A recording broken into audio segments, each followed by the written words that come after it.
Can they hear me? Now they can. Well, that's what the countdown. I know, Mike. But I figured the first thing we should do is confirm that things are working.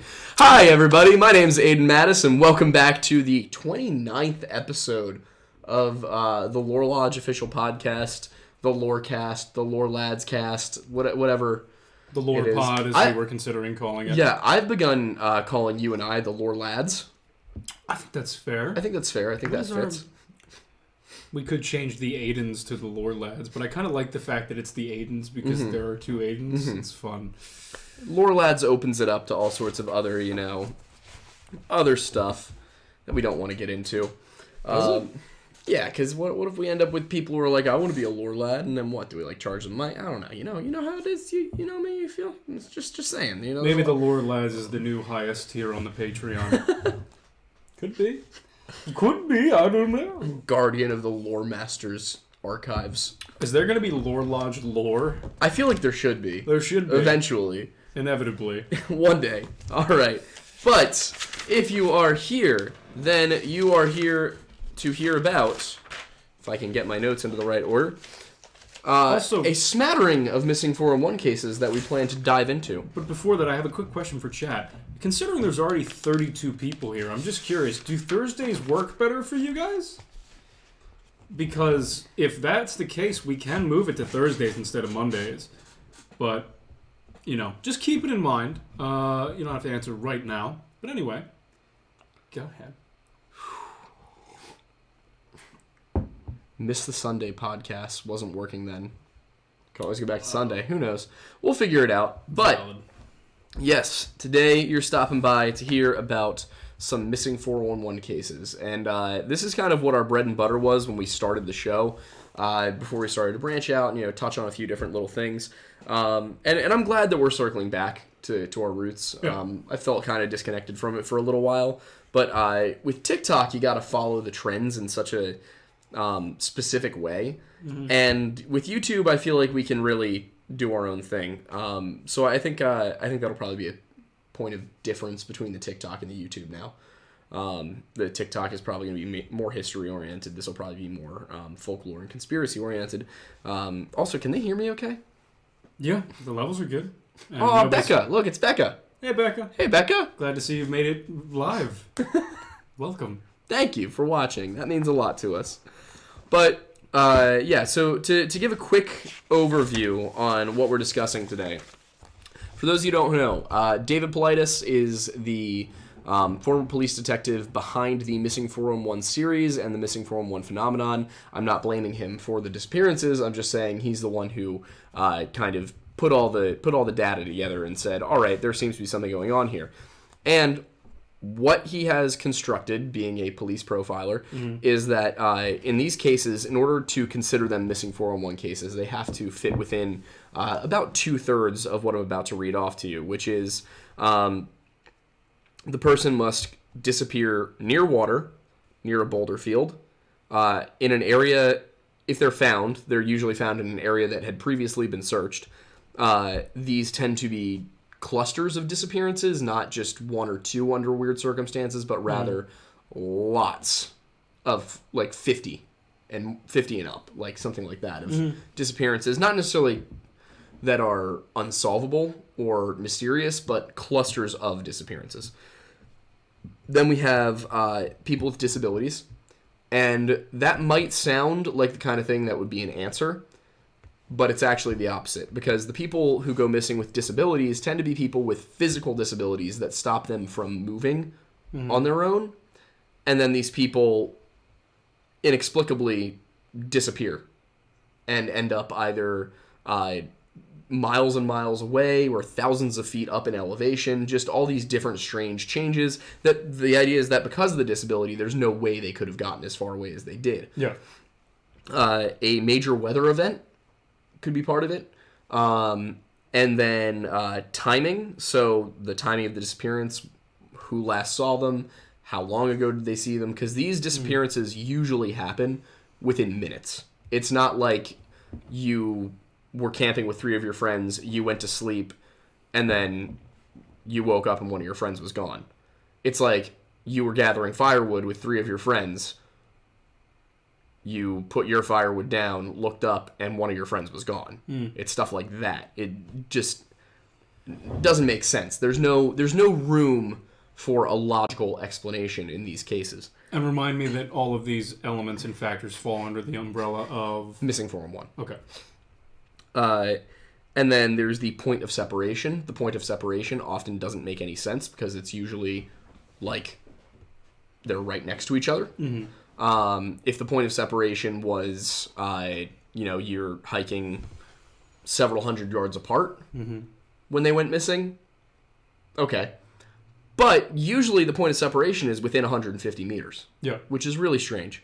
And then to tack onto that, there is when these people are found dead, they very rarely can, with any certainty, determine the cause of death. They will give a cause of death, but usually it just doesn't fit. You're like, all right, you're just grasping at straws to give the family some closure, you know? And then finally, these people are often found missing clothing. And this could be missing their jacket and pants in frigid conditions. This could be missing their socks and shirt in warm conditions.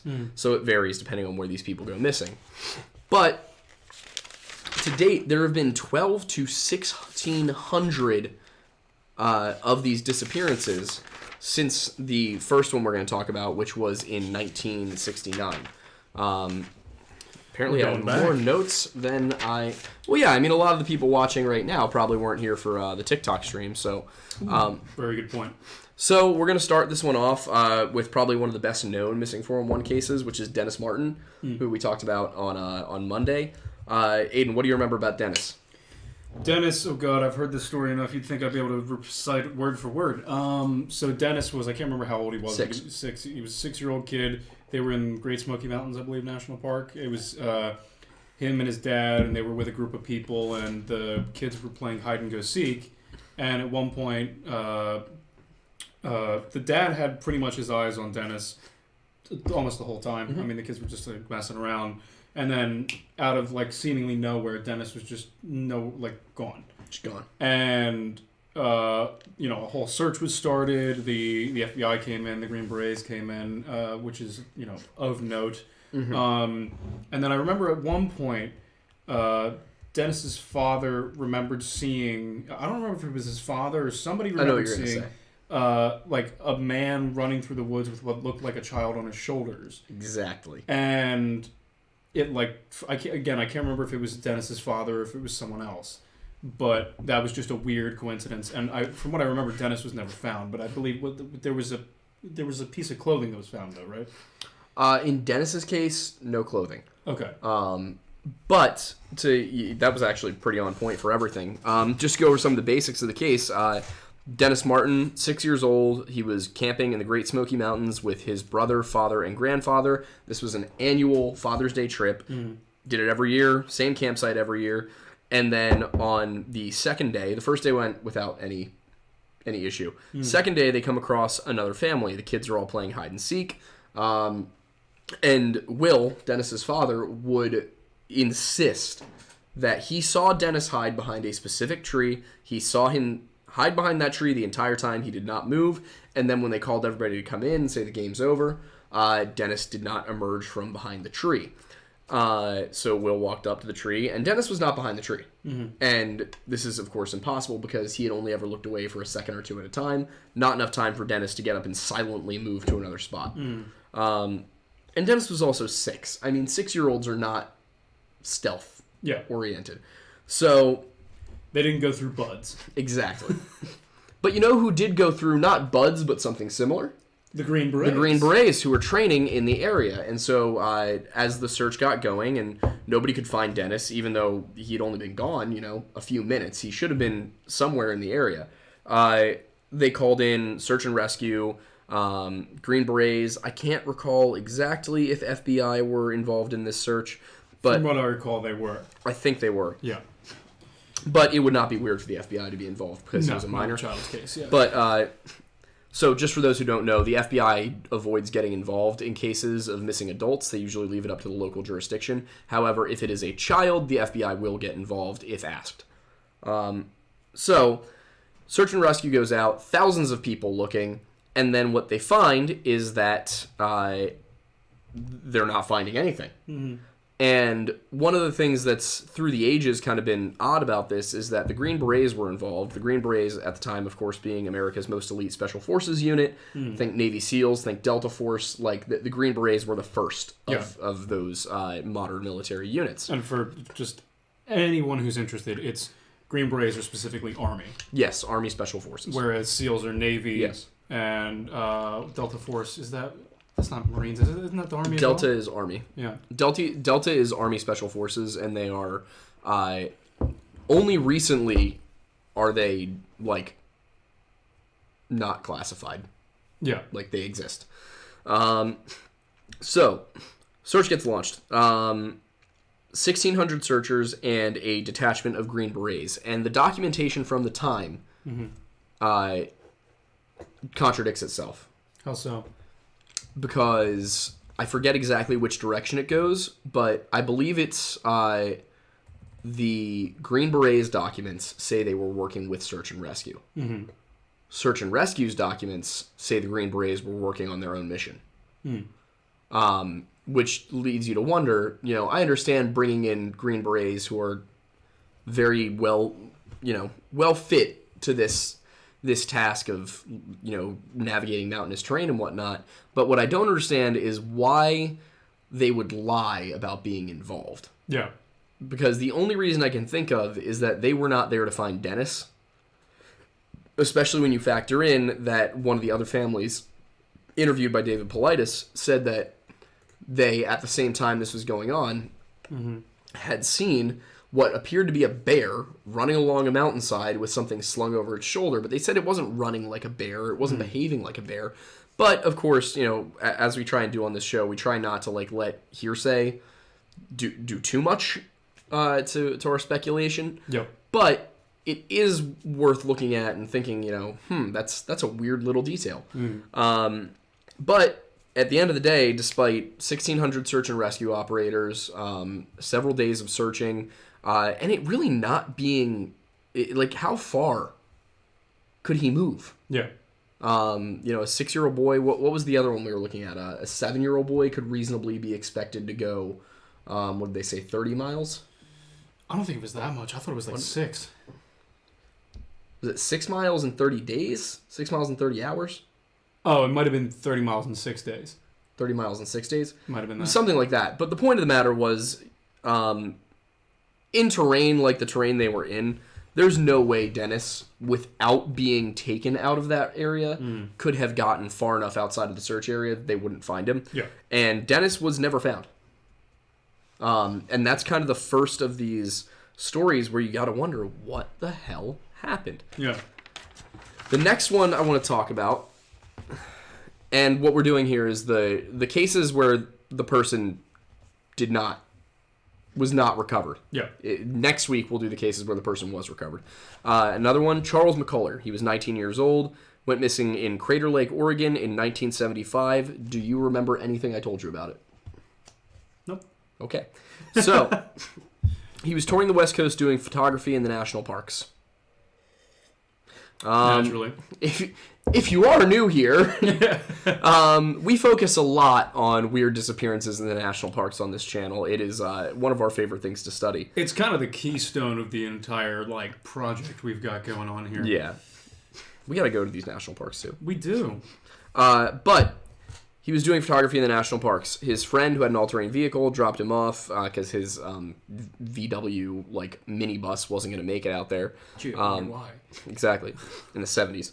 Yeah. His friend drops him off. Charles tells his friend to file a missing persons report if he wasn't back in a few days.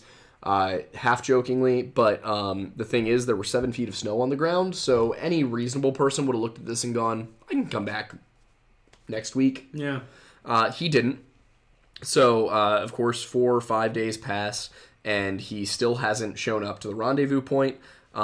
His friend goes, files a missing persons report, and this is another one of the weird cases where this is an adult, and the FBI is involved. So, nothing was found during the winter or the subsequent summer after they launched the search. Mm-hmm. In 1976, however, an unrelated set of backpackers came across a backpack in the area with a key that matched the description of Charles' car key. So, do you remember how many miles off the trailhead? I don't remember how many miles off, but I think I know what the other thing was found. Yeah. So, for those in chat, to get through 7 feet of snow in any way is extraordinarily difficult. Unless you're trying to navigate on top of it with either snowshoes or skis, but which he then, didn't have. Yeah. So, Charles McCullar was found. I almost want to ask chat. Take a guess. Everybody, chat, take a guess and tell us how many miles off the trailhead you think Charles McCullar was found. In 7 feet of snow. Like, realistically, how far do you think he got? We gotta wait a second because yeah. lag. Oh yeah. Yeah. I mean, it'll be fun. I'm excited to hear some answers here. I think it'll be. Also, look at those numbers. I know. Those numbers. I think people are either going to underestimate it or way overestimate it. Yeah, definitely. How far behind is the YouTube lag? I don't know. Probably a minute. Here it goes. There it is. So it's like 20 or 30 seconds. North State native. You're absolutely correct. Whatever the real answer is wrong. It is absolutely that. 23, 15, 17, 45, 2, 10, 7, 50, 120 feet. That's not a bad guess. 7 miles, 2 miles, 17 miles, 15, 50, 12, 3. We can stop. Andrew Arbor, you got it. It was 12 miles off the trailhead. 12 miles off the trailhead. Becca, my guy. 25? She had faith. She had faith in Charles that he would really truck through that stuff. I love you, Becca.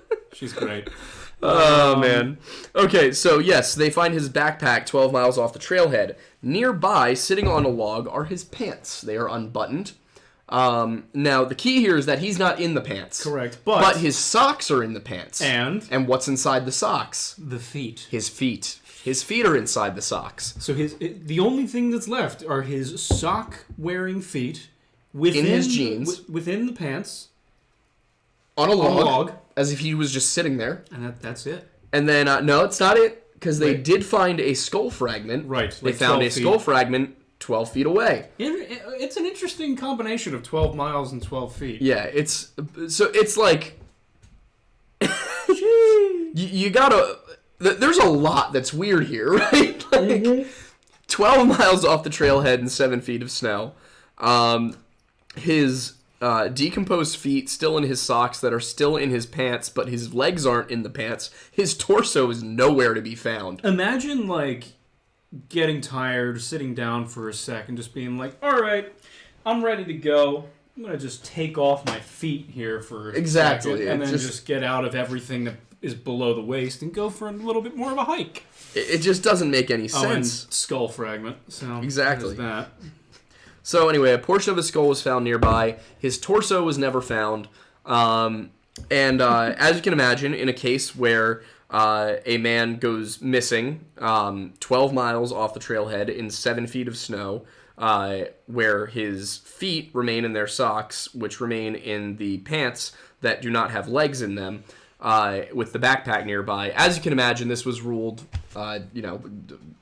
natural Weird. causes. No, yes, of course. They ruled this death natural causes. There is not even there's no iota of natural causes here. So what? I guess. Who knows, man? Like, it doesn't make sense. Like, I guess, like, is frostbite technically natural causes? I don't know that I would call frostbite natural causes. Yeah, it's like, it's unnatural causes. I'm not going to necessarily say supernatural, but... But anyway, let's keep the ball rolling here. Yes. So, the very next one that I have up here, and as you can tell, these are all people who we didn't find. Yes.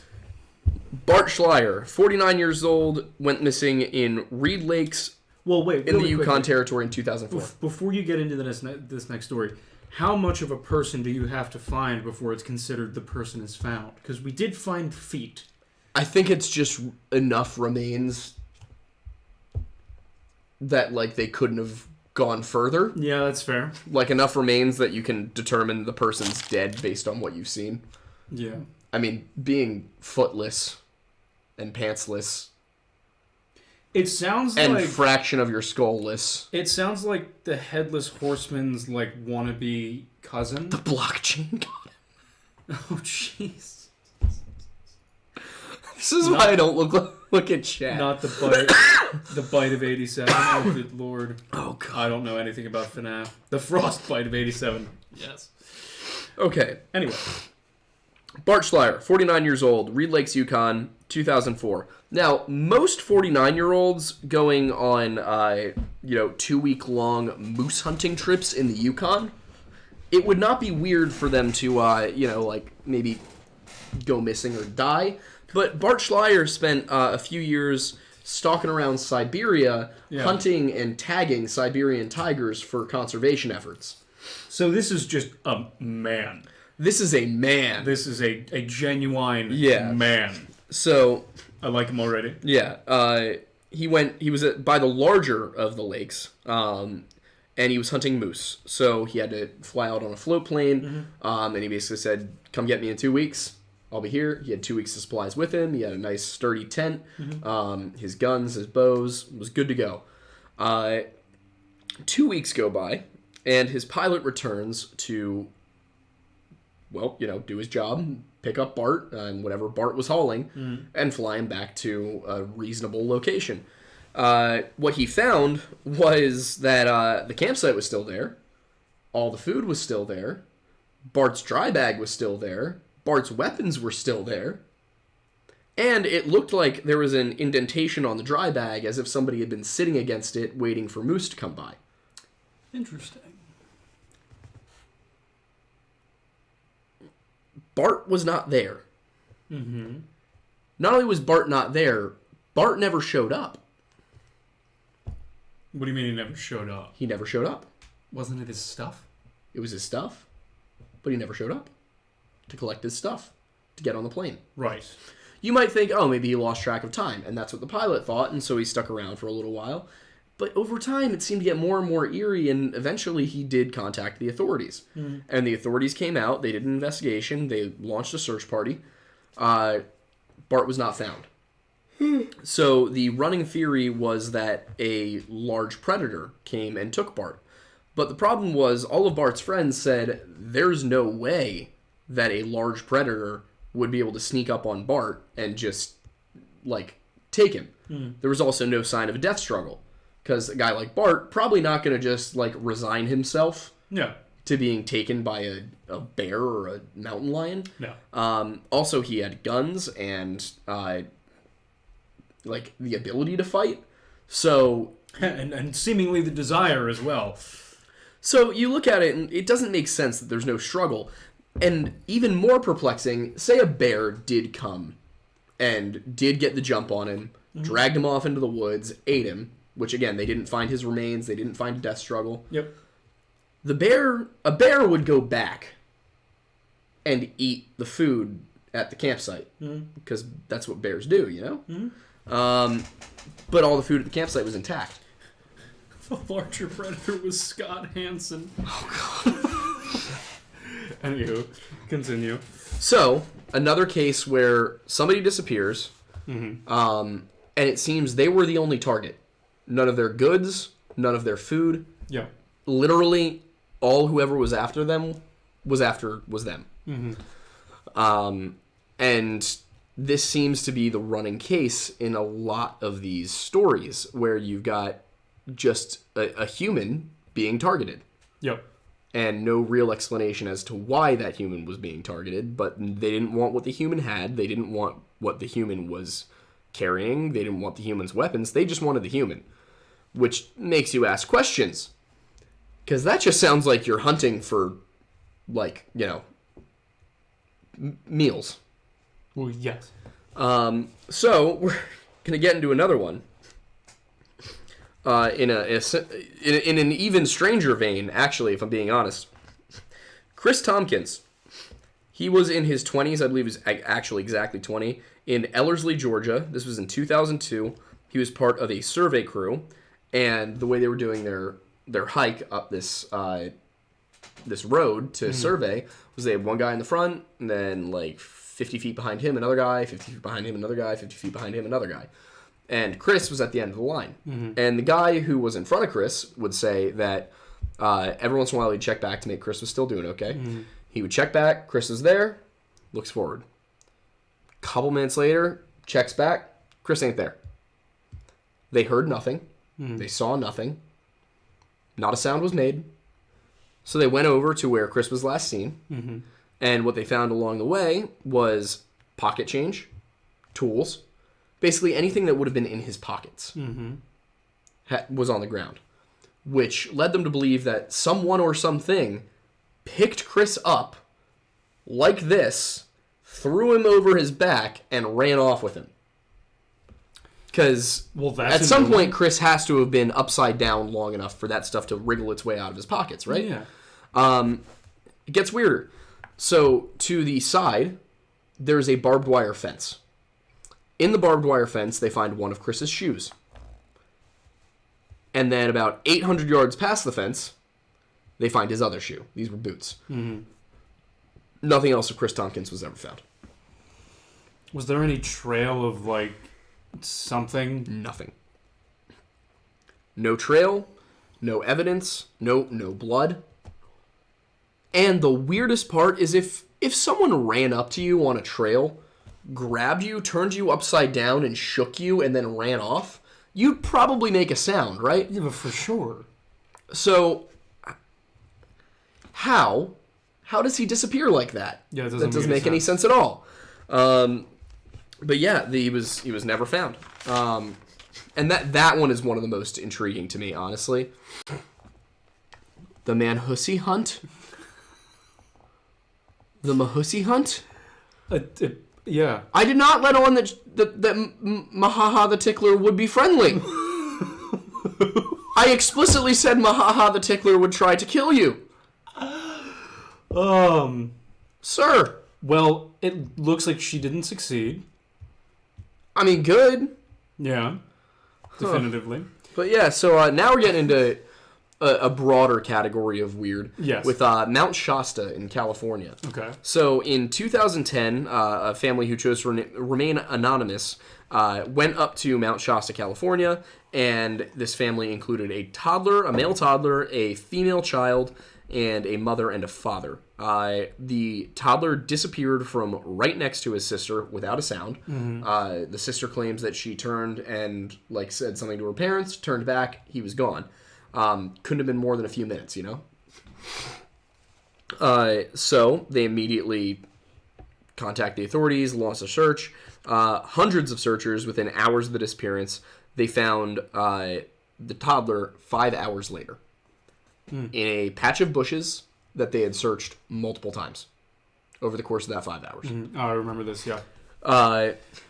So the way they all kind of looked at this was, oh, well, he probably just, wandered off and got lost and then eventually found his way back. And that's kind of the consensus up until he got to his grandmother's house a few weeks later, where he looked at her and he said, I don't like the other grandma.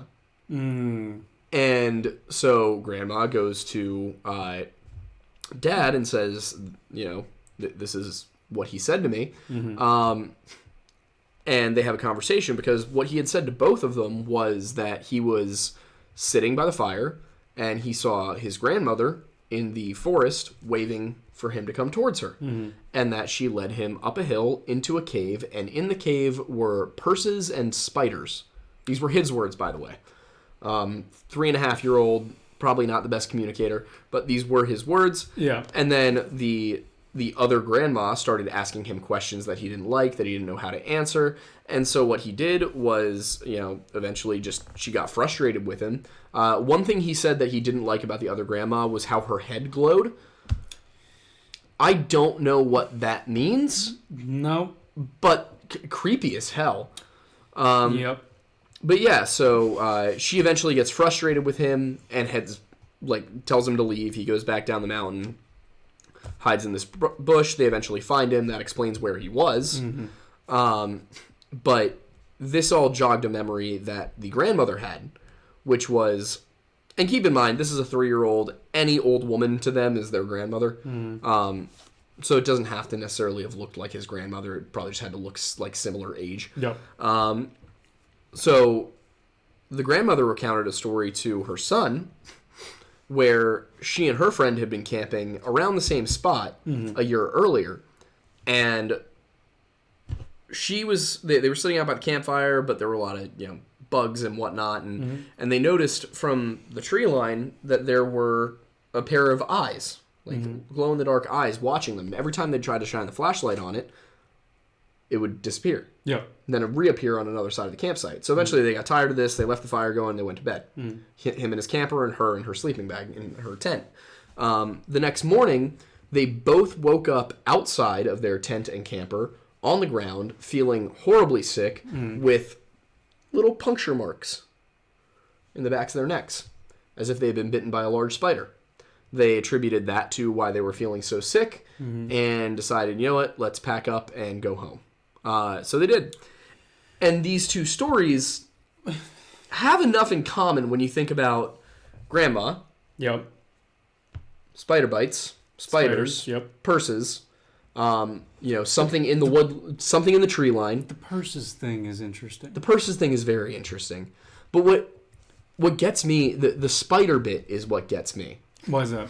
Because what if there were to be something stalking around out there that was a shapeshifter of sorts and used the blood-sucking actions of a spider to collect whatever DNA it needed to shapeshift into that person? So what if a year earlier, when Grammy got her spider bite, that got the blood that whatever demonic entity living in this cave needed to reappear as the grandmother a year later. Yep. Obviously, a lot of speculation there, a lot of paranormal, supernatural stuff, but it's worth asking the question.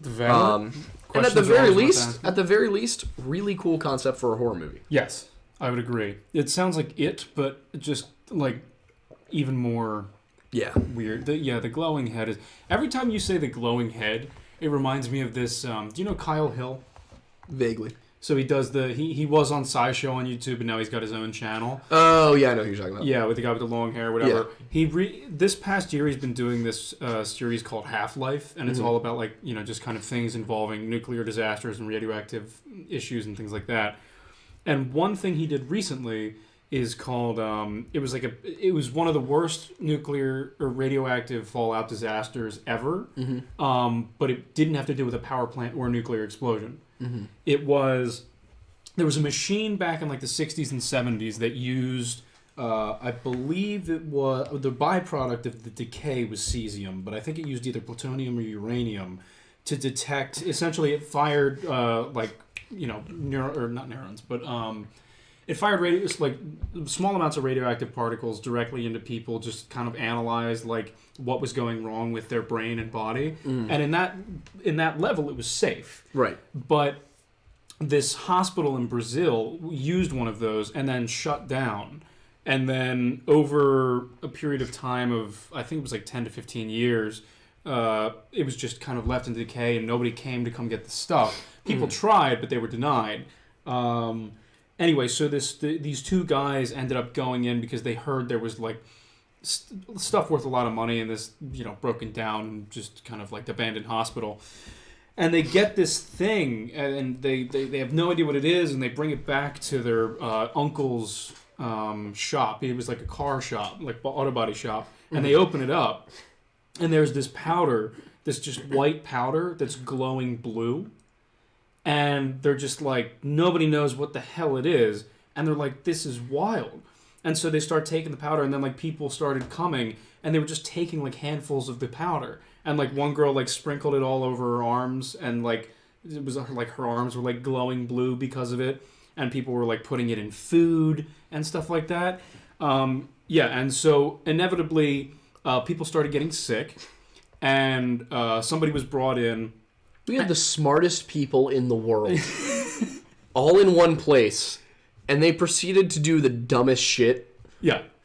And anyway, so somebody was brought in because somebody suspected that it had to do with radioactivity, and they came in and they checked this bag that was brought into a hospital, and the dosimeter that was checking the radioactivity level, he had it out and he was checking it out on his way to the hospital. He didn't even go inside yet, and the thing clocked out before he even got in the building. And he was like, everyone needs to get out of here immediately. Inevitably, they found out that this white powder that was glowing blue was the cesium that had been, the radioactive decay element from, whatever was in it. And the reason why it was glowing blue was because the radioactivity from the cesium was so strong that it was ionizing the air around it. So, yes. Also, if you've seen the show Chernobyl, which I absolutely loved, I binged that in November, and I still watch clips from it. When the reactor exploded, and they show in the show, or they depict in the show, I should say, this beam of blue light coming out of the building. That is something that actually happened, and that was the same thing. The radioactivity that was shooting directly into the air was so strong that it was ionizing all of the air molecules directly above the reactor.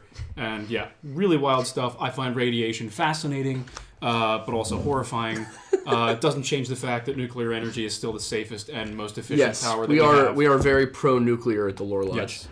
Thorium reactors. We like them. But to get on to the next case. Yes. Sorry for my rant. Because we are getting dangerously close on timing here. Carl Landers. Carl was 69 years old. This was in 1999. And while you might think a 69-year-old should not be hiking, some of them are very capable. This was also on Mount Shasta in California, and he wanted to summit the mountain.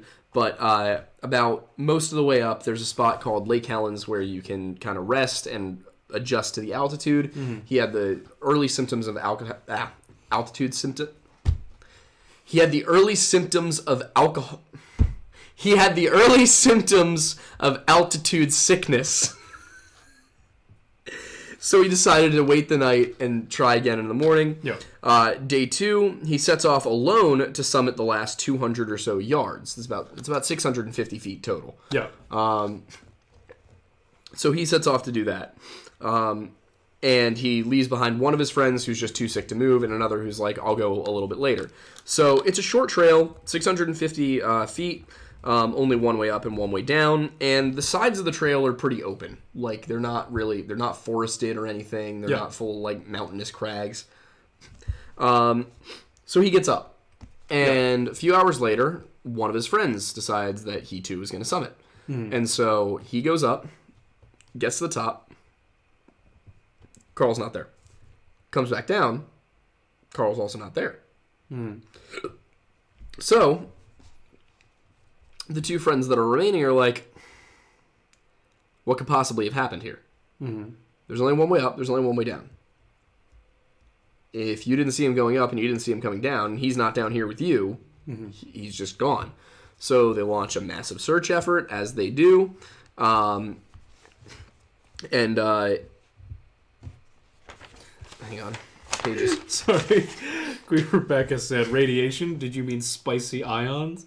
Don't give... when we go to Super Chats, I'll go on more rants about radioactivity and things like that. I'm sure they'll love it. I very much enjoy it. But anyway, let's finish this. Okay, but so, point being, there's not much more to this story. Carl's just never found. Like, they looked all over the place, but there's nowhere a 69-year-old man could have gone. So the only answer is that, like, something took him. Because they never found remains either. They searched the entire mountain. He's gone. There's no real way he made it off the mountain. So what can you do?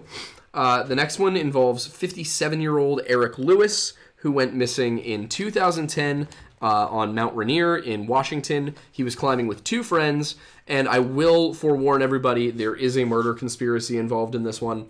But climbing with two friends, it was a pretty technical climb. They were half hiking, half mountain climbing.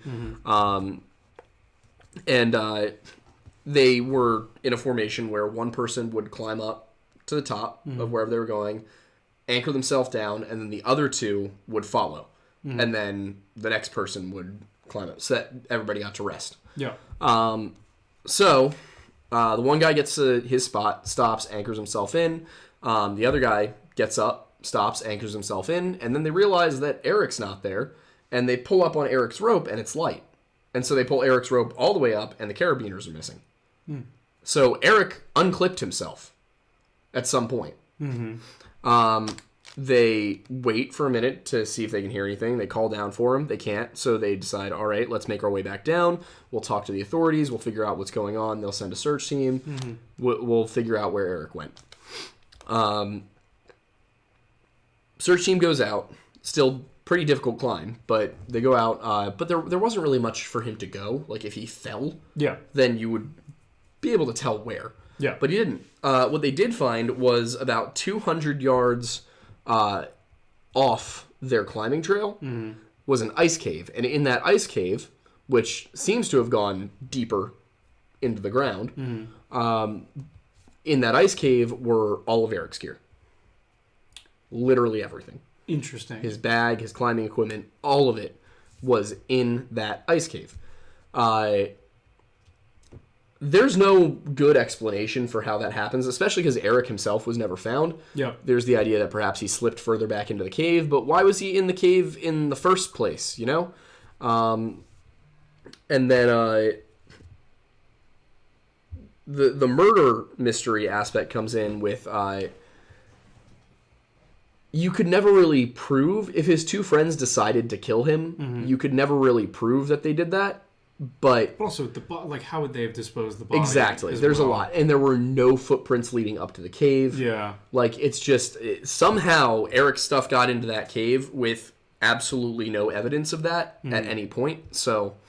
Also, Alex, we'll oh, get to your God, question. they're saying Radiatussi. Oh, yeah, absolutely. Alex, we'll get to your question in 5 minutes once we start Super Chats. And if you don't mind, I'd love to answer that first, and then you correct anything that I say, because I have my thoughts on that. It's a dangerous question, but okay. I don't think so. Also, hi, Caitlin. Howdy. Anyway, yes. Yes, so the next one, Maurice Dametz. He was 84 years old. This was in 1981 in Pike National Forest, Colorado. Murdus. Sorry. Guys. Oh, my guys. I don't know why that one got to me specifically. I just wasn't ready for that. Oh, anyway. Oh, boy. So anyway, Maurice and his friend David McSherry. David was kind of like Maurice's, not quite his caretaker, but like helped him out to get her out and about around the house. They're going topaz hunting in a place called Devil's Head within Pike National Forest, and this area is supposedly haunted by evil spirits. So, great place to go topaz hunting. Yeah. Maurice is one of those people who he's old. He can't really move very far on his own. He absolutely cannot navigate a forest on his own. Yeah. So they set up shop about 50 to 100 yards from one another, and they're just digging with their trowels and whatnot. Dave is checking in on Maurice every now and then. And then as they're deciding, maybe it's time to go, Dave gets up and he goes to look for Maurice, and Maurice is not where he left him. And there's no way that Maurice just got up and walked away. So he goes and he goes to check at the car. Maybe Maurice did get up to the car. He's not there. He goes back down, checks the site. Maybe Maurice just wandered off a little bit. Maurice isn't there. So he calls the authorities. And then they launch let me see. Yeah, they launch a week-long search of the area. And again, keep in mind, this is an old man. He's not going to be able to move any faster than a toddler. So he should be, in the course of a week, he should be found. He was never found. The governor ended up rejecting an appeal to continue the search.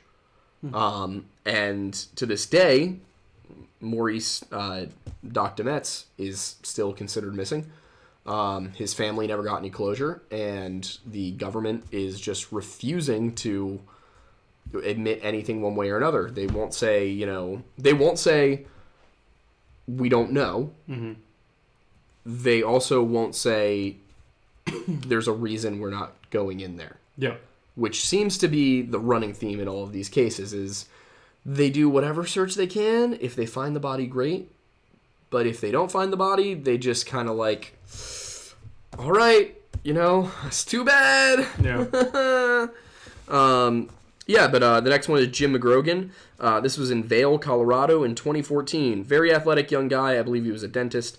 He planned a hiking trip up near Vail, and, very fit. Guy runs marathons and decathlons and triathlons. Like, not the kind of guy who's going to get into a ton of trouble. He had packed with him. First of all, he took a survival course before doing this on hiking in the cold. Interesting. He was very prepared. He had his phone. He had extra batteries for his phone, his GPS, and a lot more, like, snacks and MREs and a gasoline stove. Like, anything you could possibly need to survive a couple of nights in the winter, he had it. Insulated pajamas, insulated sleeping bag. He was good to go. There's no reason that he should have struggled to at least call for help. And according to all of his friends, they had cell phone service the entire time they were out hiking. Interesting. So at one point, everyone's kind of lagging behind. Jim says, you know what, I want to go up to the next level, the next checkpoint, and I will wait for you guys there. And that was only a few hundred yards up the trail. So they sit and they take a rest while Jim goes on ahead. Jim is not there when they get there. So they think, oh, maybe he just finished the trail and is waiting for us at the top. They finish the trail. Jim is not there.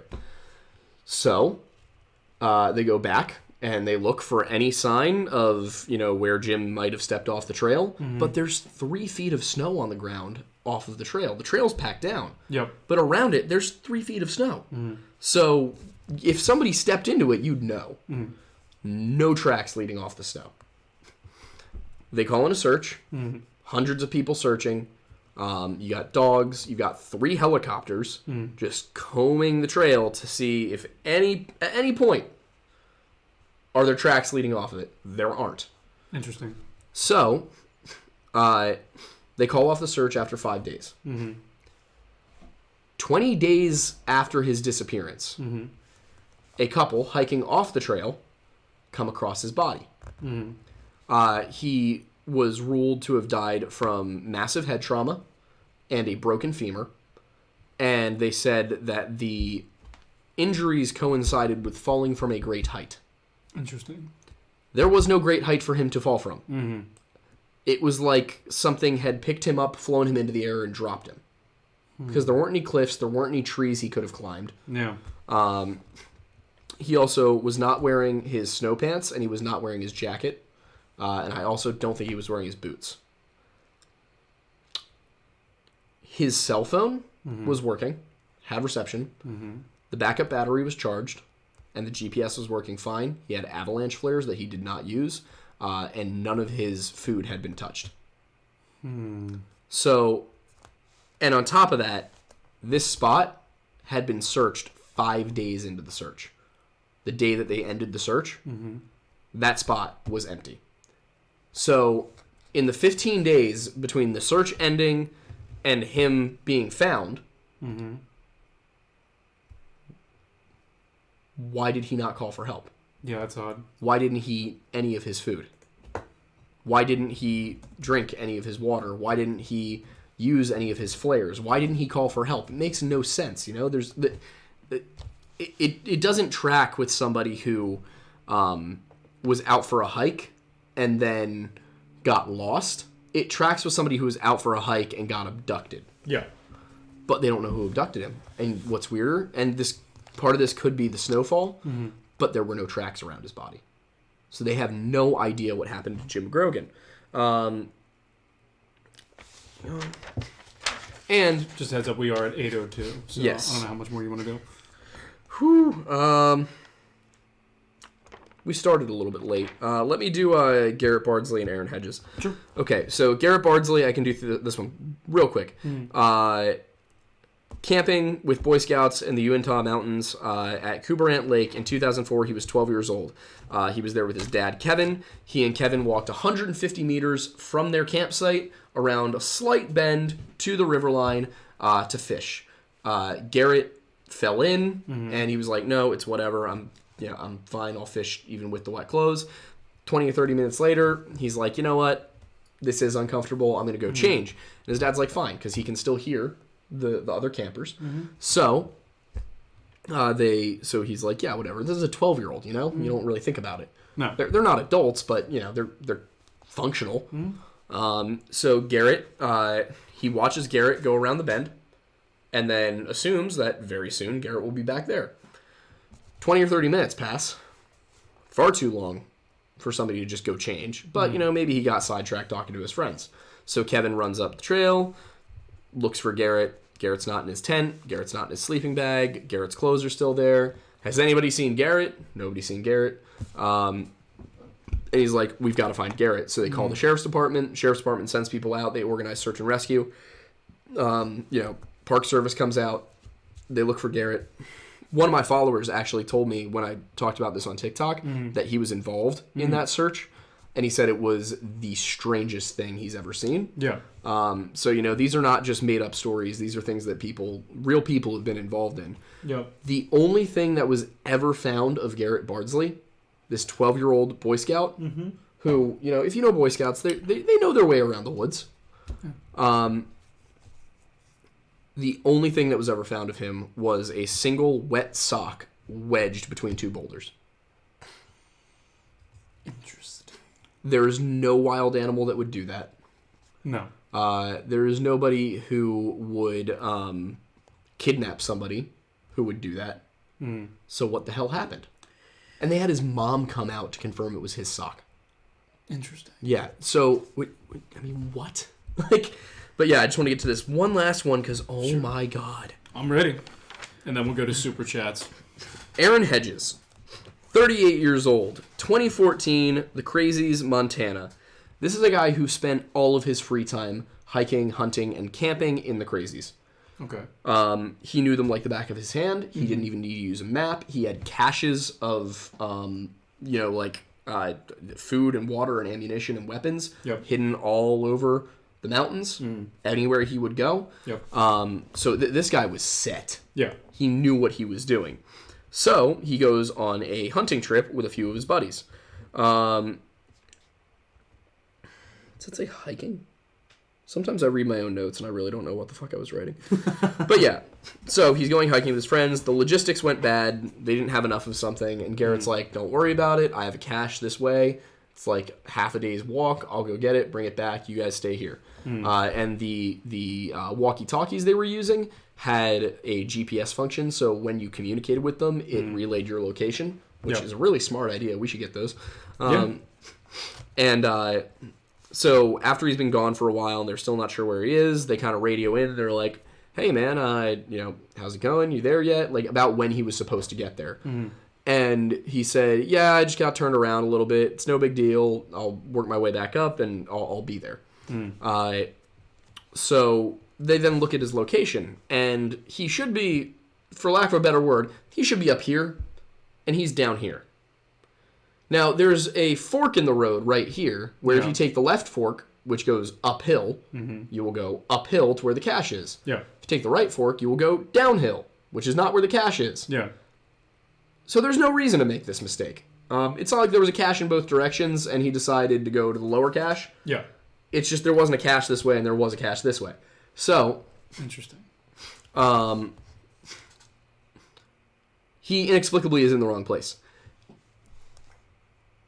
They radio back when he's still not back that night. They're like, hey, where are you? And he's like, I'm almost to the cache. I'll just stay out here for the night, and I'll link up with you guys in the morning. Yeah. And still not quite, like, in the right spot. He doesn't look like he's on the right track.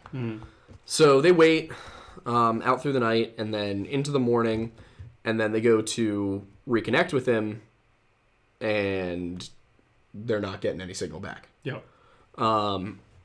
So they decide, you know what, we'll wait a little bit longer, see if he comes back. He doesn't. By the end of the day, they decide we're going to leave. We're going to get the authorities. We're going to launch a search. Massive search. Helicopters, dogs, thousands of volunteers, and nothing. Until coming down away from that cache, they came across, if I remember correctly, let me see.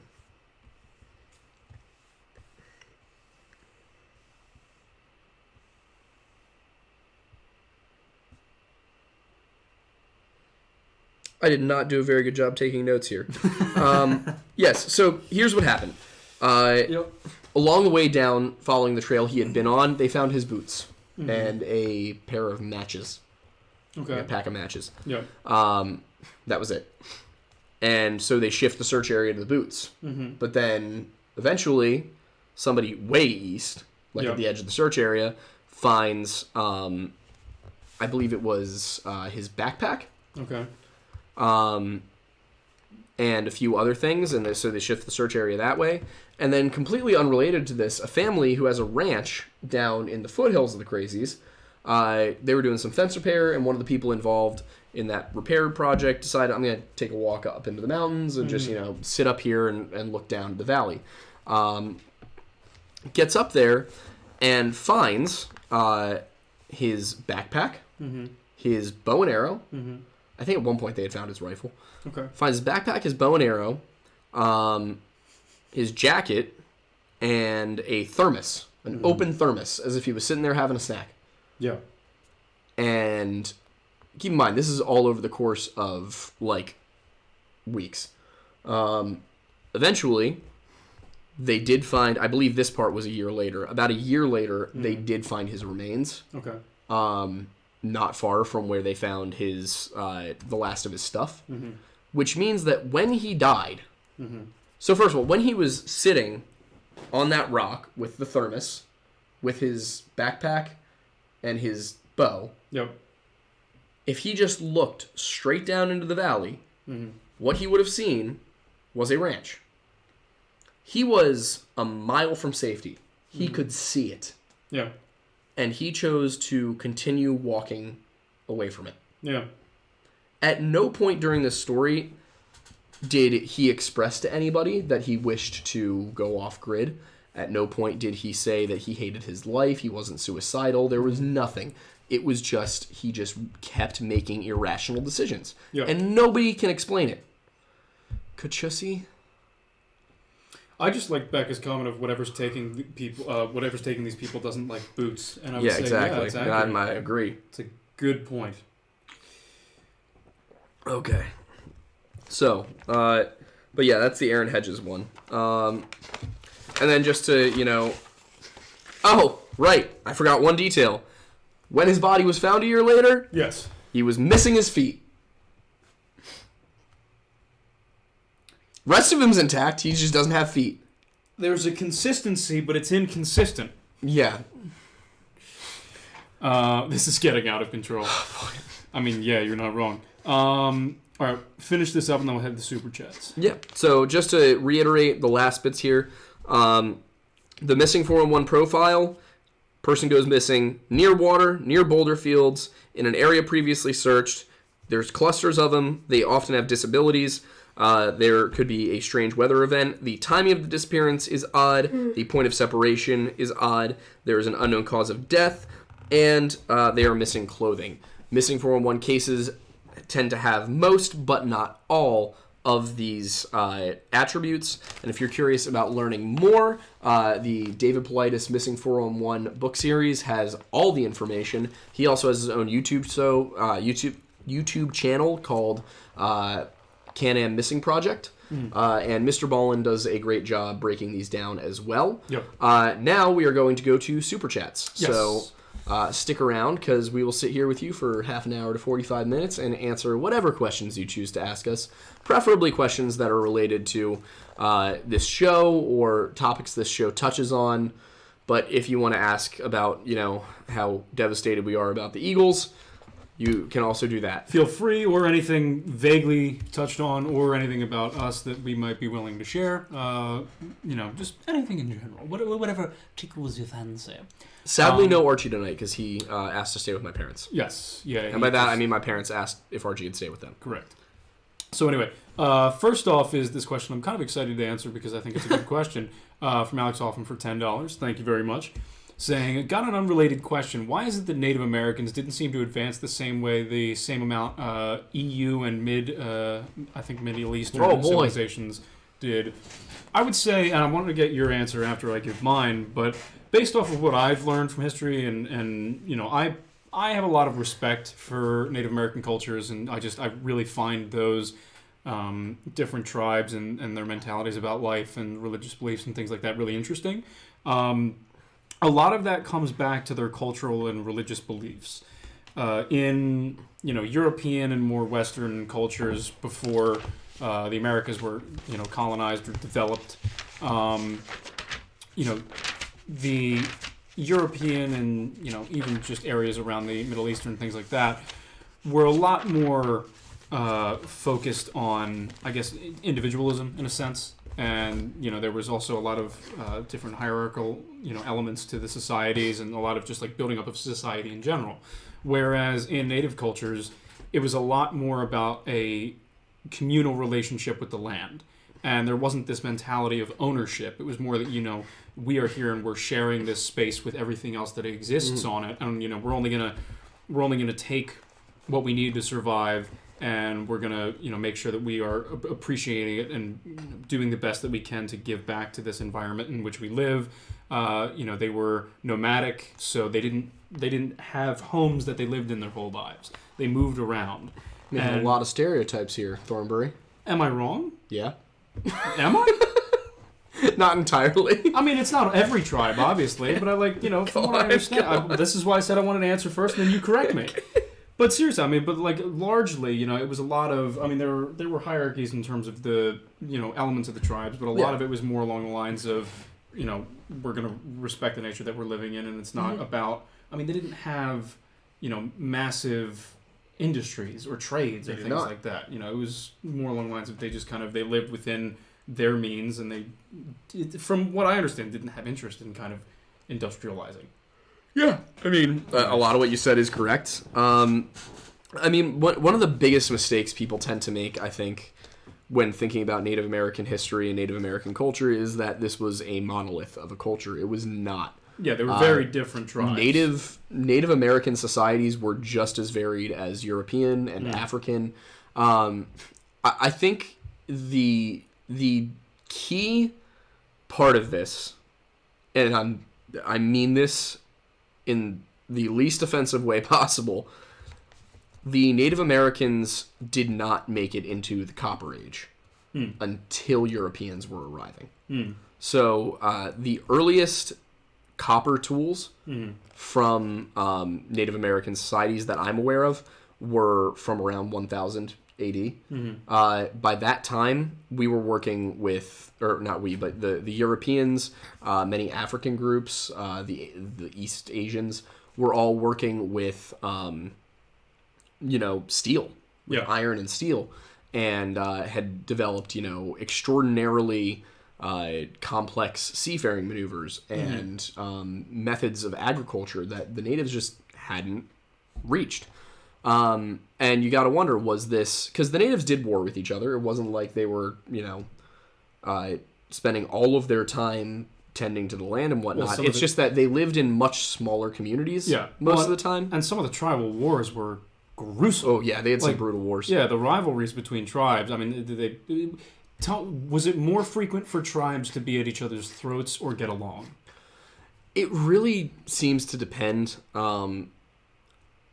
I don't have enough of a grasp on the history side of things as I do the folklore side, but yeah, basically what I point to as the reason that the natives had no chance when the Europeans got here was they had not mastered copper working yet, so they were, in terms of metallurgy, they were ages behind. Yeah, they did not have the same top-down leadership structure that the Europeans who were arriving did. Now, you got to remember, the Europeans who were arriving into the States at that time, these were essentially military colonies. Yeah. They were very militarized. There was a leader, he had lieutenants, he had sergeants, like everybody was outfitted both as a soldier and a settler.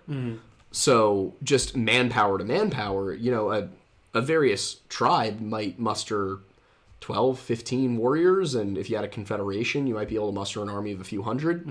But none of them had guns. Yeah. None of them had steel swords. None of them had steel armor.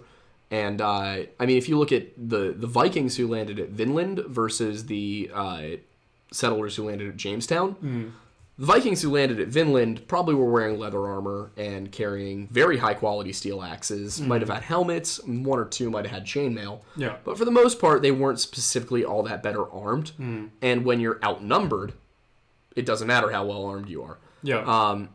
But if you're in a position where the other guy can't even get to you, like it would be with the Jamestown settlement, because they had walls and they had guns and they had cannons, like it was just not... The only chance the natives had was out in the brush, and the settlers got very good at dealing with that. So it really stems down... It boils down to them not having copper. And a lack of agriculture, because there were agricultural native societies, there were urbanized native societies, but they weren't as big. It would look much like Europe did during the early Bronze Age. Okay. So, and that's not to say that they weren't spiritually enlightened or but they prioritized different things, and a time came when the side that prioritized military might and military logistics, when those people arrived, there was no chance. Yeah. And if you look, the process of conquering America from the natives got harder and harder as they adopted the horse, and as they adopted the rifle, and as they adopted the same raiding tactics, and really learned how to fight the white man. Yeah. So it's really not about that they weren't capable. It's just that they prioritize different things. Yeah. If you ever play Civ, I think this is my favorite way to talk about it. If you play Civilization, you can prioritize one of several different tech trees. They did not prioritize the military tech tree. Yeah. They prioritized the agricultural tech tree and the spiritual tech tree. Yeah. So when Europeans got here, even if the Native Americans were superior in all of these other things, the Europeans had the superior weaponry and tactics. Yeah. And at the end of the day... At the end, it sucks. It sucks. But at the end of the day, that is what happened. Yeah. It doesn't make it right. It doesn't, but it's, that's history. Yeah. There are many stories like what the Native Americans went through, and unfortunately, if we go into space and there happen to be other alien civilizations, it's very likely that the story will repeat, or it might even repeat with us. If aliens come to Earth, you think we're ready? No, we're not. Not even close. So the next question is generally along the same lines. I think it was pretty much answered. Was from Alex again for $5, saying that was my first super chat ever. My first super chat ever. 69. Nice. Another question is, if you have time, why is it some cultures advance and why do others not? And I feel like you generally covered that, but if you want to add a little bit. Sure. I mean, what was the question exactly? Just why do certain cultures advance and why do some not?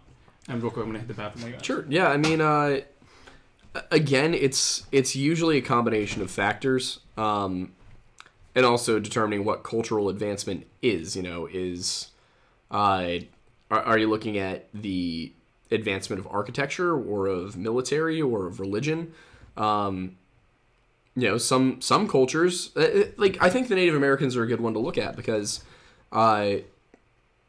for thousands and thousands, 13,000 years at least, these people were isolated from the rest of the world. So nobody in the Americas was really competing.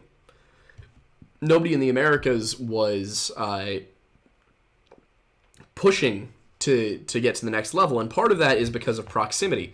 The proximity between medieval towns and city-states and classical towns and city-states, these were places that were a few days' march from one another. If you wanted to go to war against somebody in pre-colonial America, a lot of these people were nomadic. You might find yourself marching for weeks before you even spot the enemy's rear guard. Yeah. And when it takes so long to wage war, sometimes the better option is to simply not wage war. If there is so much space and so much land that you can do your thing without bothering other people, fine. Yeah. Do it. And I think that's what happened with the Native Americans is they just prioritized a different thing. Europeans got packed together like sardines and realized they were going to have to fight. Yep. Had the natives, had we given the Native Americans another 1,000 years, if you look at where they were when we got here, if you gave them another 1,000 years before contact, they might have urbanized, and then you might have been fighting, medieval Native American cities with copper and bronze armor, and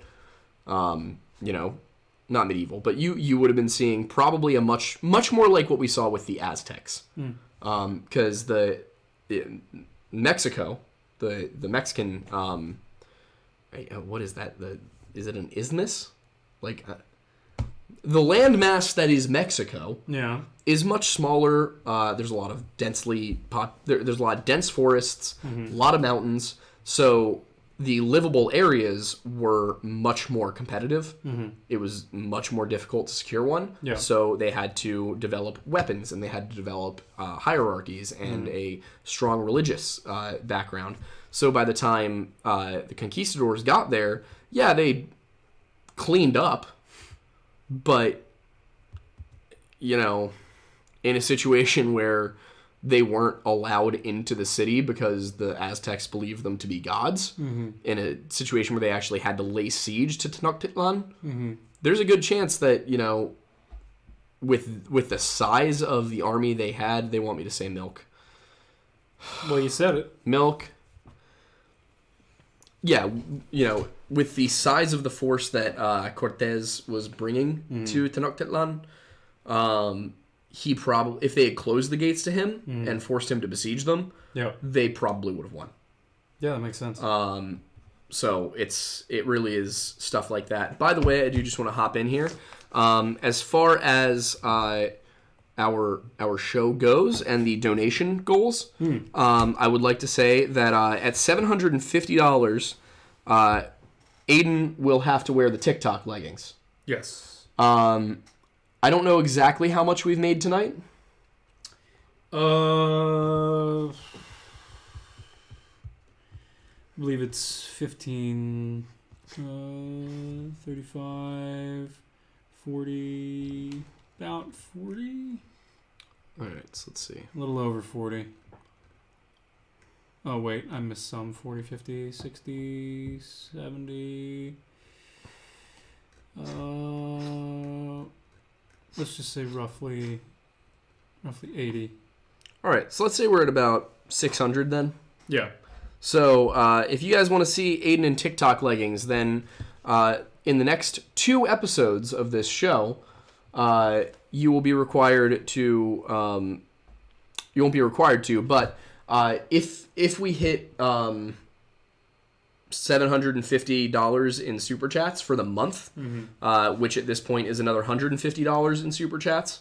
If you guys can hit that by the end of the month, we will get Aiden a pair of TikTok leggings, and he will wear them. He'll probably wear them while we do the Windowsy cocktail video. Okay. Yeah. And then if you guys can get us to 1,000, I will wear Lore Lodge merch, go to the King of Prussia Mall, and we will see how many people recognize me and how many people make me feel very, very sad about who I am. Good times all around. But we are not done yet. I just wanted to read off and let you guys know what the donation goals are. They want you to say milk. Oh, you guys would like me to say...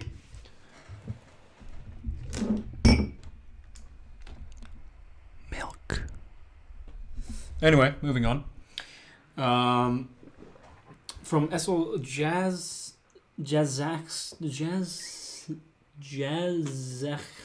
I'm sorry, I can't pronounce that.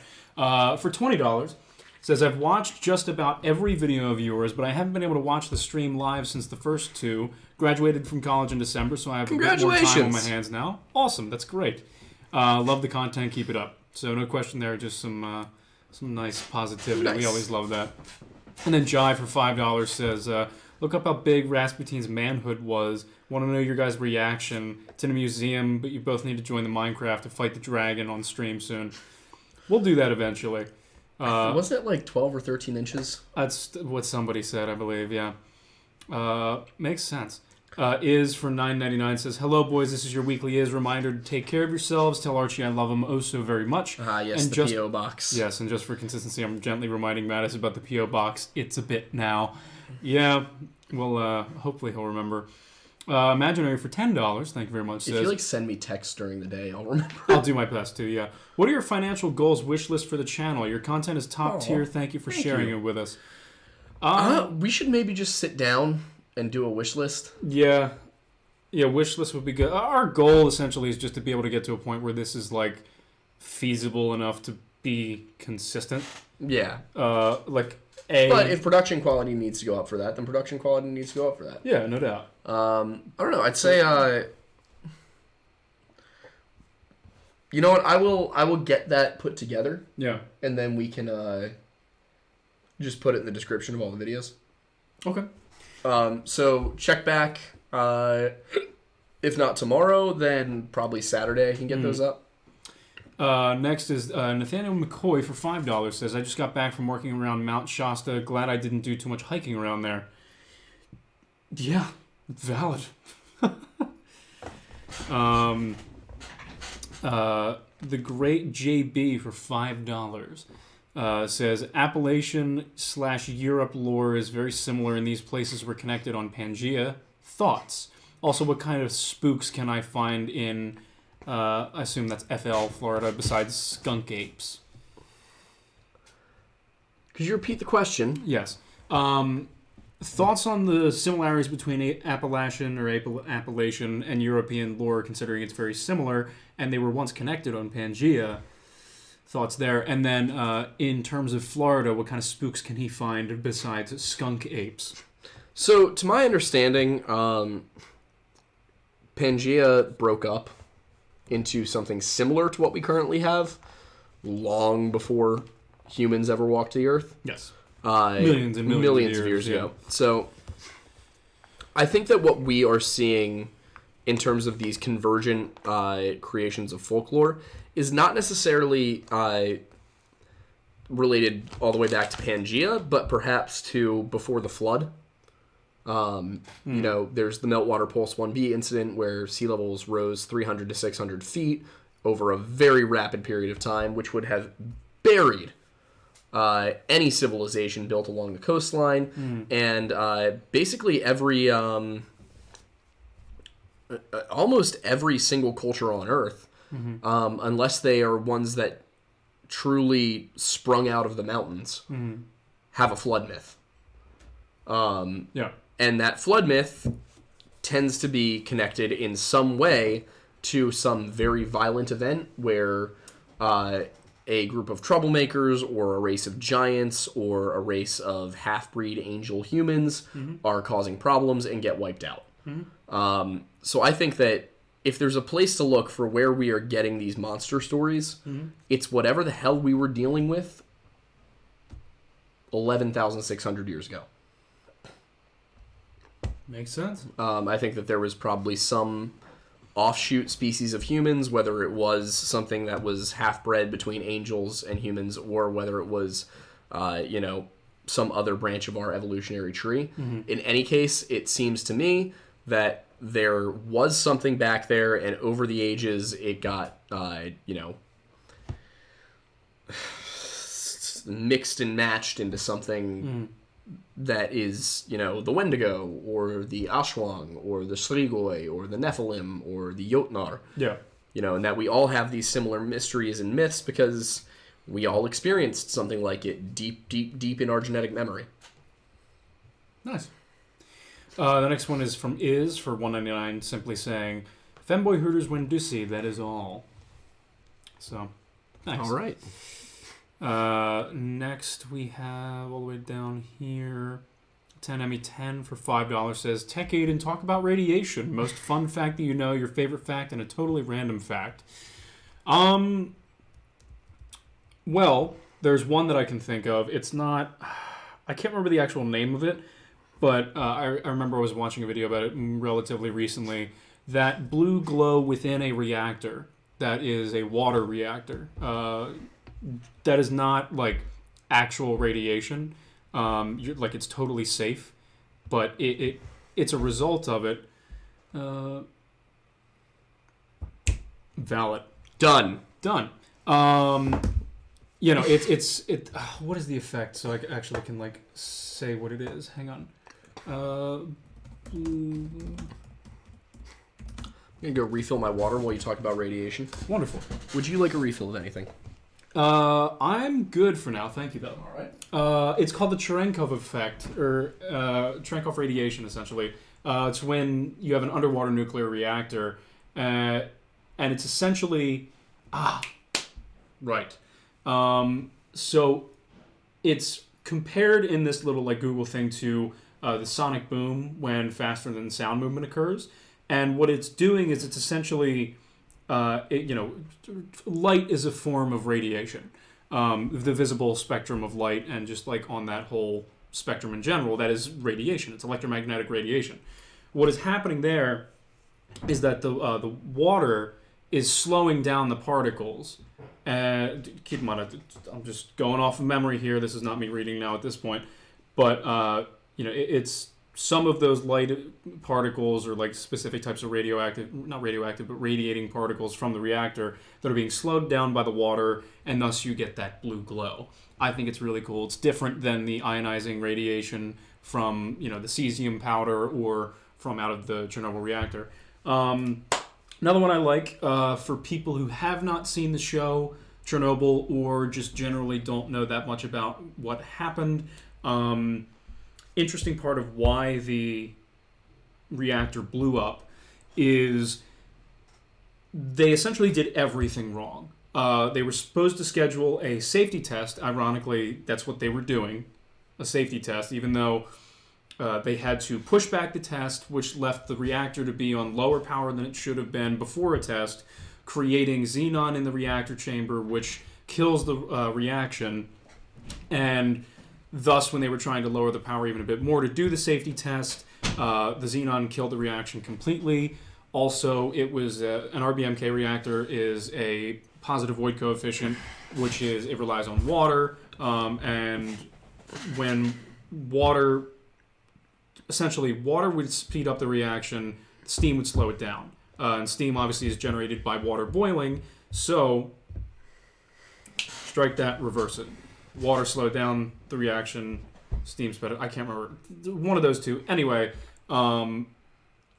what happened was that the reactor went down to 0, and so the man who was in the control room called Anatoly Dyatlov, I believe. Wow, it's a lot coming back from memory here. He forced the people who had very little experience, because it was the night shift crew. They were not told that there was a safety test going on. All this happened. He demanded that they restart the reactor, essentially. That caused a spike because as the control rods were lifted out, almost all of them were lifted out. The reaction started going. All of the... So it was... Yes, so water slows it down, steam speeds it up, because when all of the control rods were taken out, the reaction started to go up immediately. All of the water in the reactor was turned to steam, and then the xenon boiled off immediately, so that started spiking the reactor. It all just started going faster and faster and faster. And then the last thing that really caused the problem was the reason why they did all of this was because they believed that they had a end-it-all safety switch called the AZ5 button, which looks like an A, a 3-5.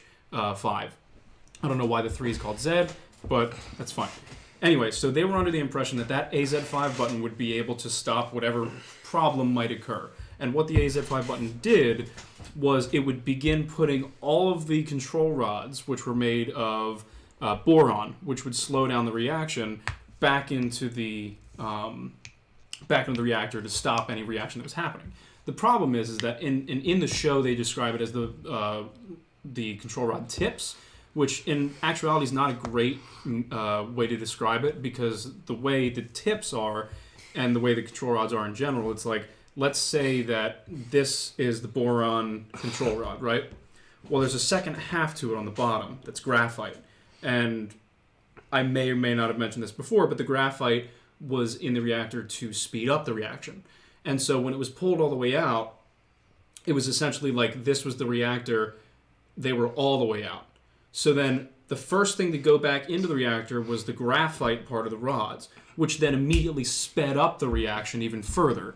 And it sped it up so much that it caused any water that was left in there to immediately flash boil to steam beyond, what was already happening.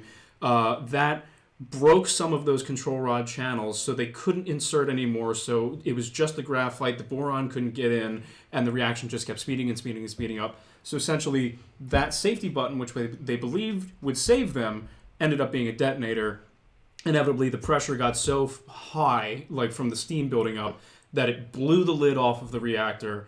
And then within the reactor, there was hydrogen and superheated graphite, which then inevitably exploded, causing a massive explosion, destroying reactor building 4 and releasing all of the radiation into the atmosphere. And then the graphite was specifically, the meltdown had all of the uranium melting down essentially into sub-basements. The real biggest problem was the graphite that was within the reactor that was extremely radioactive, that had been blown all over roofs and things like that on the building. But yeah, that's a very condensed and not fantastic description of the explosion at Chernobyl in April of 1986. I really suggest that you either check out the show for one, because they do a fantastic job of depicting that, and it's just, as somebody who does film for a living, it was one of the best things I've ever watched. I binge watched the first 3 episodes. It's a mini-series. I believe it's 5 or 6 in total. I think it's 5. And binged the first 3 on a Sunday night with my roommate. Could not sleep that night. I literally couldn't. I not much scares me, but I was like, I'm going to die of radiation for no reason. It was just very scary because it was a very well-done show. Really shows you how impactful the event was and how scary things like that can be. But yeah, and then also check out Kyle Hill's channel. He's got some really interesting stuff. Kyle Hill is very cool. Yeah, he's got some interesting stuff on things in general, but specifically his Half-Life series is a lot more of a serious series. Really good. They cover the explosion at Bikini Atoll, the thing I mentioned earlier about the cesium powder, Chernobyl, a lot of different things. But yeah, give it a rip. What I was just doing was math. Okay. On the month, we're up to 655. So you guys need $95 to get Aiden into TikTok leggings. I just thought you should know.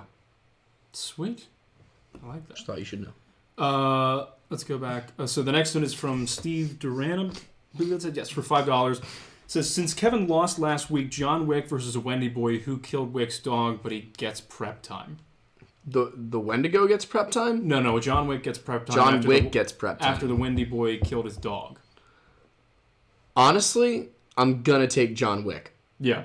Because John Wick's going to speak to somebody who's going to tell him how you actually have to do this. Yep. And he's going to properly arm himself. Yep. Probably going to set some traps. Yep. I'd hands down John Wick. Yeah, easily John Wick. And especially if John Wick has a team. Yeah. Which I assume if he has prep time, he's going to grab a couple of people to help him out. Yeah. So I would take John Wick. Next is from Jive for $5. It says, I'm applying to my dream job, or I'm applying to my dream college program soon, and if I get, we'll have a great job after, but if I don't get it, I'm going to have to hunt Wendy's, so it's a win-win. Well, I'm glad you look at it that way. Fair enough, as long as it's a win-win. And then Jive said for $2, in all caps, if you eat 40K bananas, the radiation will kill you. Just as a clarification, that's not a total of 40K bananas, that's 40,000 bananas at once. Yes. Yes. Which would be rather difficult. Yes. Yes, quite. And then next was from 10ME10 for $5 saying, thank you, Tech Aiden. I'm going to put a request for radiation blurb every week. That's fascinating. I'm going to have to start watching more radiation videos on a consistent basis. So thank you for giving me an excuse to dive even further into my nerd dumb. I actually was dive into your nerds. I was actually considering printing out the 126-page manual for the construction, engineering, operation, and just general understanding of the, I believe it's the GWR-4 style GE. It's like the GE, I think it's BWR. What is it? Hang on, let me check. The GE BWR-4 reactor. Yes, it's the GE BWR and then -4 because it's the 4th gen reactor, which is at the Limerick Power Station, which is just northwest of Phoenixville. It's what powers the essentially southeastern Pennsylvania area. A lot of people don't really know that we're powered by nuclear power, but yeah, I think there are a couple of coal ones nearby that help. The Crombie one was decommissioned. Was it? Yeah, that's been out long ago. I think it's mostly just the nuclear one because it's been active since the 80s. Yeah, makes sense. But yeah, really cool stuff, and I just it'd be cool to look into it. I looked into it previously, and it's interesting, but it's a very give me daily reminders for the PO box until I actually open the PO box. Jive, pineapple, Tech Aiden will understand. Don't ask. You're right, I do understand. Pineapple. Anyway, Nathaniel McCoy just gave us $20. Thanks, much appreciated. If you want to say something along with that, feel free. If not, no worries. Could a Wendigo survive a nuke? Serious question. I'm going to say no considering just fire. Yeah. Also, I feel like... please talk about the one really skilled hunter guy in Alaska. I'm not sure who that is. Bart Schleyer? I don't know. Is that who you mean? They didn't mention a name. If you meant Bart Schleyer, we did address him earlier in the show. Fair enough. That was Yukon. Someone said, is the implication that a Bigfoot is only powerful when defending someone else? No. The Wendigo is sounding more and more like Godzilla, but smaller and ape form. It also doesn't breathe nuclear. Yeah, death. What a shame. No, I think it's for the best. I think it's probably for the best. No. Godzilla's pretty say sick. anything else? Direct nuke will cook it, bet, but it'll blow up your phone. Can Wendigo be a regular? Up to him. Yeah, I will let you guys in on something that I think we've now confirmed. We are going to be doing a theology podcast with Wendigoon. Probably going to be once a month for that, but that seems to be the plan. So Wendigoon will, in fact, be a regular guest, but it will be on a very specific subject. Cool. So you're going to get to hear two libertarians talk about Christianity, if that's something that you suits your fancy. Yeah.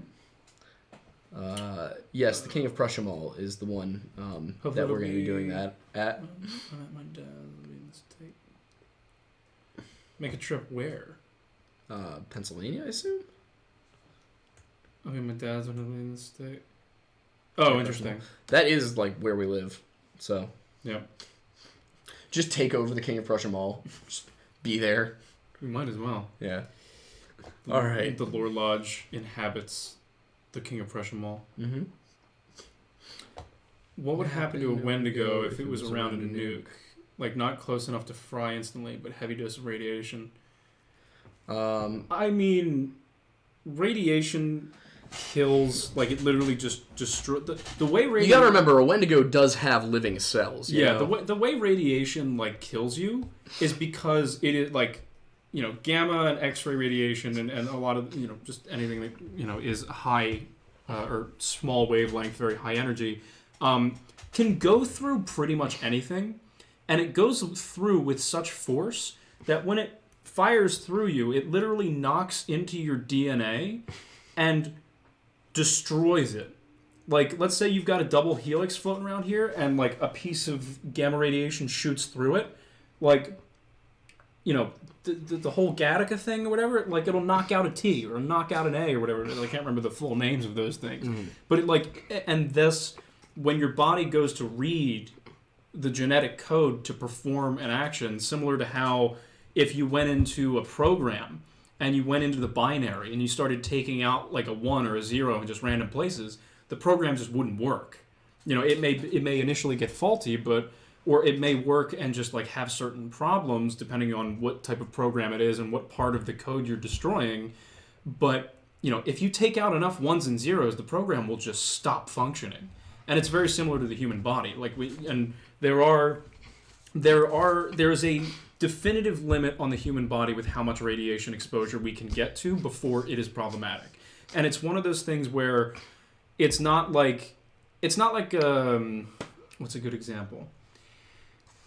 It's not like working out where if you're going, let's say you're working for hypertrophy and you're working on like time under tension and you're like, tearing your muscle fibers and whatnot.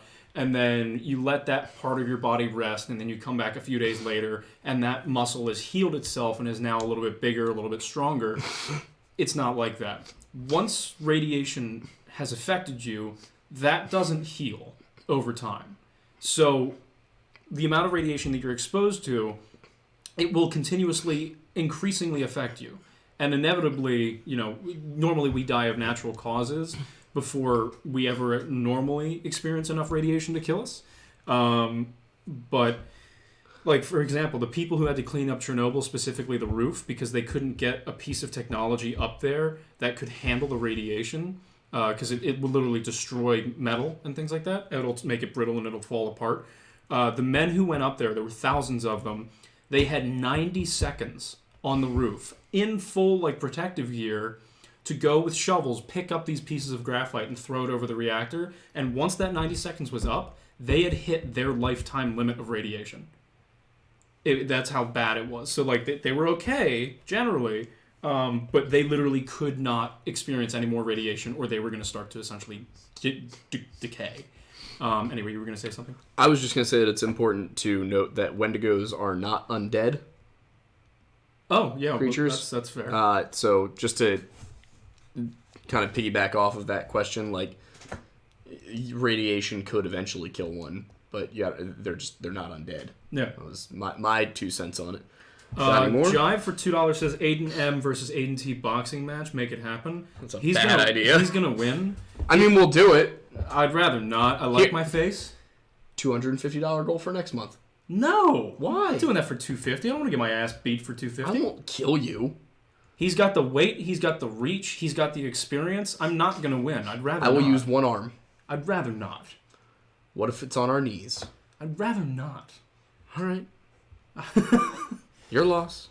Yeah, I mean, unless I'm like... How much was that for? Trained up. For $2. Yeah, no, I mean, he's literally boxed people. He boxed as someone said, not C before. That's a fun story you could tell. Yeah, I'll give that in a second. But yeah, no, he has the reach, he has the weight. I don't even think we're even in the same weight class. No, I'm 50 pounds heavier than you. How 15? 50. How much do you weigh now? 195. I'm 165 right now. Oh, okay. So yeah, but I'm trying to lose weight, but still. Wrestling, I would be more inclined to. Wrestling match? Yeah, I could do that. Wrestling match for 250. That's kind of low for a wrestling match. Wrestling match for 500. All right, yeah, we'll do that. That's for next month. Yeah, because I just don't... If I'm going to get into any martial art, it'll be jiu-jitsu. I'm fully aware of the fact that the striking arts are not my forte, mainly just because of my size. I'm only 5'6". My reach is not, not something I can do. I've literally had martial artists tell me, they were like, it's not even worth trying to, like, they said it was like, in terms of hypothetical example, if you were ever in a bar brawl or whatever, you'd be screwed if it was punches. But and I have people say this to me. It's like, but because of your stature and the way you are, like even within your size, if you like stayed close and you like, somebody said to me once actually, they were like, because of your strength to size ratio and the way your body's built, you would do horribly in a striking contest. But once you go to the ground, you'd be unstoppable. And I was like, kind of I was pleased by that. But I also have no context to back that up. That was just somebody who had experience with martial arts claiming that was a point. So I've actually looked into doing jiu-jitsu. I was thinking about getting into it. I just haven't had the time. Because literally every weeknight now I'm doing something online. And then during the day I have actual work. But yeah, we'll see. I'm also extremely out of shape right now. So I still think you're probably going to win the wrestling match. You act like I'm in shape. Yeah, well, Imaginary for $10 says, can you do a video on American folk magic like Appalachian folk magic or Brockery, Pennsylvania Dutch powwow? I don't see why not. Sure. Yeah, I'll add it to the list. Yeah, What exactly was it? It was American Appalachian folk magic or... Yeah, American folk magic, Appalachian folk magic, Brockery, I guess that's what it is, / Pennsylvania Dutch powwow.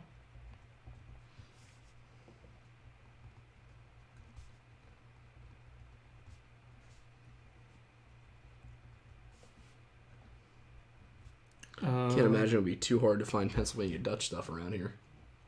Yeah, no, not hard at all. Anything else? Wait, what was that last one for? 10. 10? Yep. Okay. The next one is 10 as well. It is currently negative 10 degrees where I live with a wind chill of negative 35. My question is, how would a creature as thin as a gaunt like a Wendigo survive in these temps? I live in northern, I believe that's Minnesota. Yeah, the answer in folklore is pure hatred and lust and hunger and anger. They're essentially protected from the elements by their wish to consume human flesh. But I mean, I guess another answer would be that they're cursed. So it doesn't, just because it doesn't kill them doesn't mean they're not feeling it. Yeah. You got to remember, it's eternal torture is the idea here. By the way, for anyone who still has super chat questions, we are 46 away from getting Aiden into the TikTok leggings. Oh, jeez. I bet they're going to be really comfortable. They're probably going to be really comfortable. But just thought you should know. Yeah.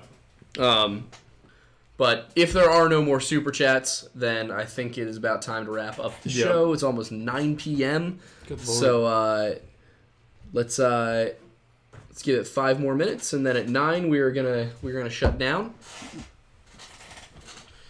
Oh, what a night!